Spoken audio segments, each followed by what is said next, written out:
2024 தமிழ்நாட்டின் சிறந்த படமாக ராயன் படத்திற்கு இந்திய ஒன்றிய அரசு விருது வழங்கியிருக்கின்றது.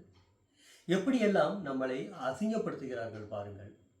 தமிழ்நாட்டின் சிறந்த படமே இப்படி என்றால் மற்ற படங்கள் எல்லாம் எப்படி இருக்கும் என்று மற்றவர்கள் நம்மளை கேலியும் கிண்டலும் செய்ய மாட்டார்களா?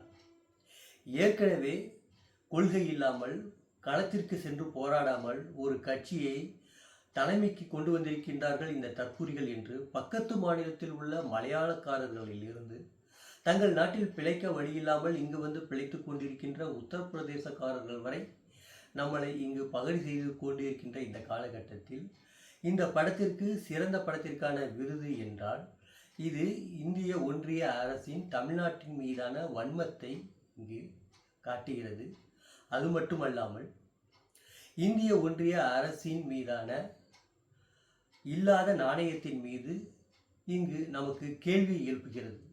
இந்த ராயன் படத்திற்கான விருது என்பது தமிழ்நாட்டின் பரவலான விமர்சனத்தை எழுப்பியுள்ளது.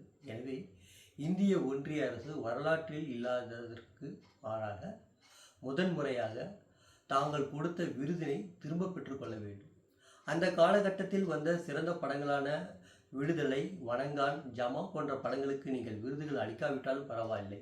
இந்த விருதை நீங்கள் திரும்ப பெற்றுக்கொண்டு உங்கள் மீதான நம்பிக்கையினை இந்த விருதின் மீதான ஒரு சிலருக்கு இருக்கக்கூடிய மரியாதையினை தரத்தினை நீங்கள் தக்க வைத்துக் கொள்வதற்கு ஒரே வழி மக்களுடைய வேண்டுகோளுக்கு இணங்க இந்த விருதினை நீங்கள் திரும்ப பெற்றுக்கொள்வதுதான்.